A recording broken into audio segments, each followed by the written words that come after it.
जय हिंद। राम प्रसाद बिस्मिल, इस नाम में ही ना भारत की जो अनेकता में एकता वाली फीलिंग है ना वो आती है। कैसे, वो आपको मैं आगे बताऊंगा।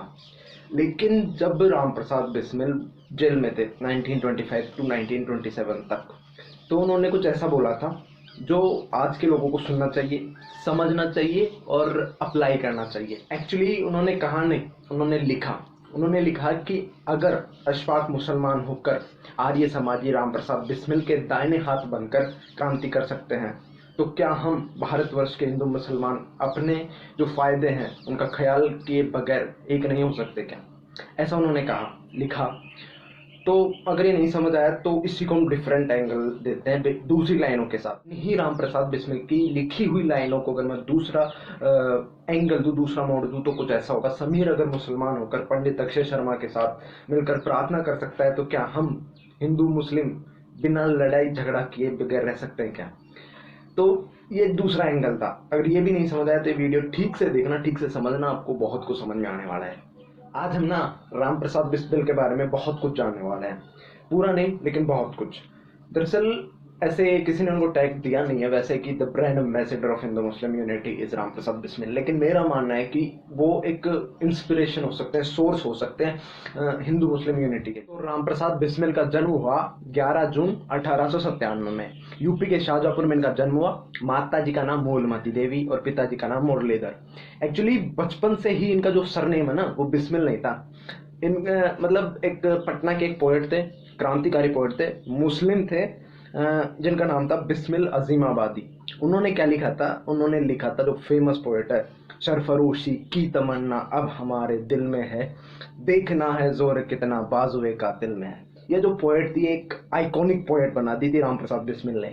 तो मतलब इतने ज़्यादा इंस्पायर्ड थे ये, इतने ज़्यादा इंस्पायर्ड थे इनसे कि उनका जो फर्स्ट नेम है उसको उठा के इन्होंने अपना सर नेम बना लिया। तो ऐसे ही इनका जो नाम है वो बिस्मिल पड़ा। नहीं तो ये एक्चुअली ब्राह्मण थे, एकदम आर्य समाज में, बचपन से ही आर्य समाज के स्कूलों में पढ़े थे और हिंदू धर्म की बहुत इन्होंने ग्रंथ भी पढ़े हैं। एक्चुअली इनके बचपन से काफ़ी कुछ मिला नहीं, क्योंकि बचपन में ज़्यादा कुछ इनके बारे में किसी को पता नहीं था। तो बस इतना ही मिला कि आर्य समाज के स्कूलों में जाते थे, एक दो बार अंग्रेजी स्कूल में भी गए, बहुत सारी कविताएं पढ़ते थे, इतना ही मिला। लेकिन जब इनका जो मेन रोल है क्रांतिकारी की जो गतिविधियां उनमें एंड रोल का, वो चालू होता है मैनपुरी कॉन्स्पिरेसी से। दरअसल 28 जनवरी 1918 में क्या होता है, ये जाते हैं किधर, औरैया में एक टीचर से मिलते हैं, गेंदालाल दीक्षित से। वो एक्चुअली पेशे से तो वो टीचर थे, लेकिन उनकी खुद की एक क्रांतिकारी की संस्था थी और उस संस्था का नाम था शिवाजी समिति। छत्रपति शिवाजी महाराज के नाम पर थी वो। तो वहां जाकर वो उनके साथ मिले, उनसे बातचीत करने लगे क्रांति की उनके लिए। तभी उन्होंने अपनी खुद की एक क्रांति की संस्था बनाई जिसका नाम था मातृवेदी। और इस संस्था के बाद उन्होंने कुछ बुक्स लिखी, जिसमें से एक बुक फेमस थी, मैनपुरी की प्रतिज्ञा, जो ये बांटना चालू किए। अब जो बांटना चालू किए तो क्या होता है कि जो ये मतलब ये क्रांतिकारी भावना के थे, तो इनकी बुक से बहुत ज़्यादा लोग इंस्पायर हो रहे थे धीरे धीरे। तो मैनपुरी, शाहजहाँपुर, आगरा और इटावा, इन जगहों पर इन्हें बांटी और वहाँ से लोग आना चालू हो गए। और यो में भी बांटी, और या में भी बांटी। अब जब बहुत ज़्यादा लोग जुड़ गए तो इन्होंने क्या किया कि दरअसल आपको मालूम हो कि काकोरी कॉन्स्पिरेसी सेम उसी की तरह इन्होंने प्लान बनाया।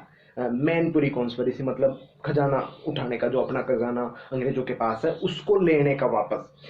तो इन्होंने 3 बार अंग्रेजों को लूट लिया, लेकिन चौथी बार जब आगरा और दिल्ली बॉर्डर पर जब ये खजाना चुराने जा रहे थे, तो एन मौके पर वहां पर पुलिस आ जाती है। राम प्रसाद बिस्मिल और अपने गेंदालाल दीक्षित ये पकड़ में नहीं आते, ये चले जाते, मतलब भाग जाते हैं, मिलते नहीं है 2 साल तक। तो 1 नवंबर 1919 में इसका जो मैनपुरी कॉन्स्पिरेसी का जो केस था वो डिस्क्लोज हो जाता है, लेकिन उसके बाद पकड़ में आ जाते हैं। उसके बाद पकड़ में आने के बाद अब केस तो डिस्क्लोज हो गया, तो इसके बाद इनको छोड़ना पड़ा।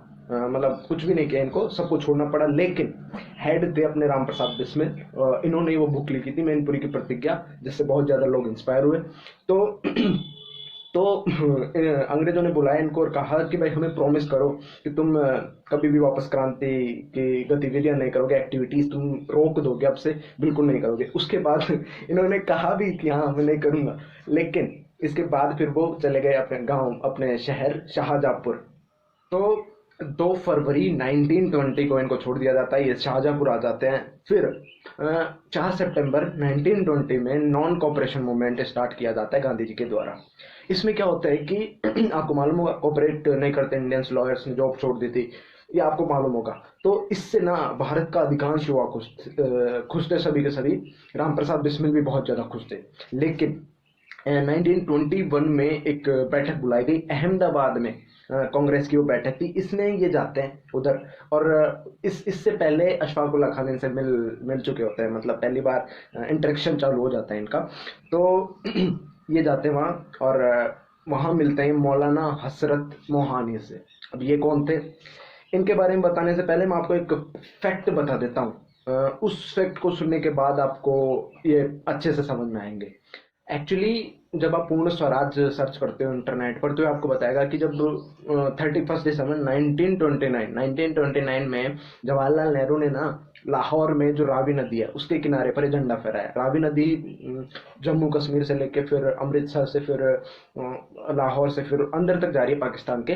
तो लाहौर में रावी नदी के किनारे इन्होंने ये झंडा फहराया, और वहां पर फिर उन्होंने एक सेशन बुलाया जिसमें ये फैसला किया गया कि अब हम पूर्ण स्वराज के लिए लड़ेंगे। और फिर अब ये तो फैक्ट हो गया। दरअसल ये बात ना पूर्ण स्वराज की 1921 में मौलाना हसरत मोहानी ने की थी। दरअसल इस बात के लिए भी परमिशन चाहिए थी, तो इस बात की परमिशन नहीं दे रहे थे गांधी जी, क्योंकि उनका एनसीएम चालू था, नॉन कॉपरेशन मूवमेंट चालू था।